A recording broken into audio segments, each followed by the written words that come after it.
and it sharply divides the American population in half. An overwhelming 80% of all Americans, some 260 million people, live to the east of this line. Righteous Reactions.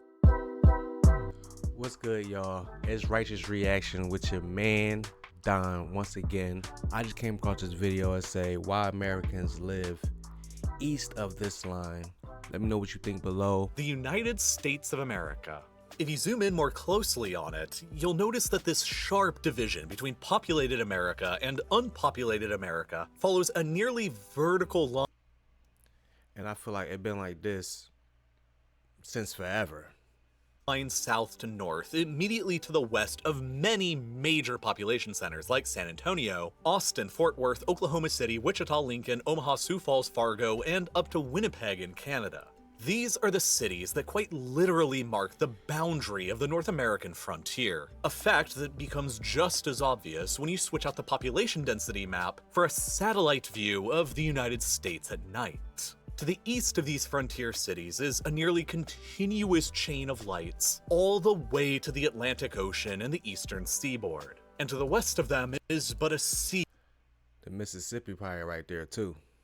Of darkness, with only scattered islands of light and civilization. This invisible line separating the more developed east from the more rural west follows the 98th meridian of longitude, and it sharply divides the American population in half. An overwhelming 80% of all Americans, some 260 million people, live to the east of this line. And that means that the remaining 20%, or just about 1 in 5 Americans, live to the west of the line. An enormous stretch of territory that actually makes up the majority of America's land once you factor in Alaska. And weirdly, this empty part of the United States to the west of the line where only 1 in 5 Americans live includes the entirety of California, the single most populous state in the country that's home to even more people than Canada.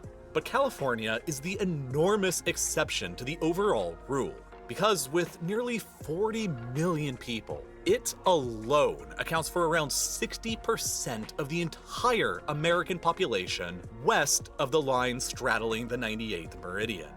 Here it is clearly seen in the average distance from a McDonald's within the United States. Here it is again seen pretty clearly in the linguistic divide in the country between those who are more likely to refer to this insect as a firefly or a lightning bug. And here it is again in a map that doesn't even have anything at all to do with humans. It's just a map showing the diversity of tree species within the US, where the line is once again pretty clearly visible, with significantly less variety of tree species to the west of it.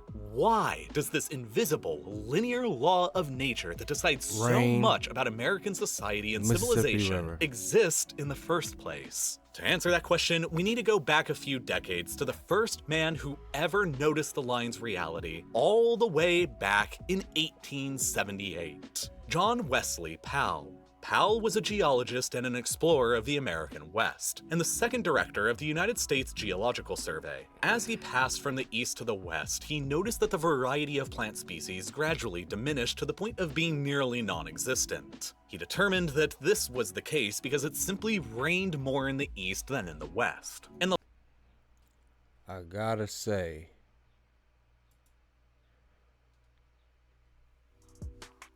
do you see that Indian?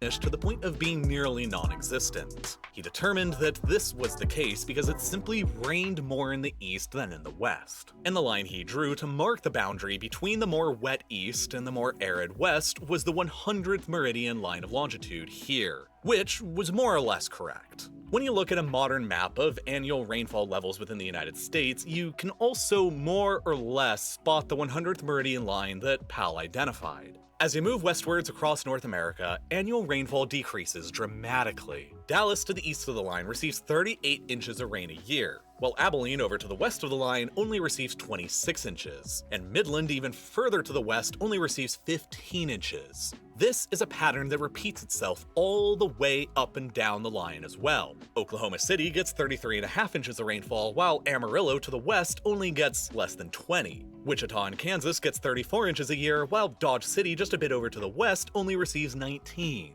It simply rains a lot less to the west of the line than to the east of the line, and that simply makes sustaining life and civilization much more challenging. Which is why humans and trees alike are all fewer and more scattered beyond it. Alright, y'all. That was Righteous Reactions with your man Don. This is crazy. There's probably more things like this in more countries. Leave a comment below if you want to see more content like this. I will leave a link to this video below with the full clip. Hit me up. Keep it righteous. Everything righteous.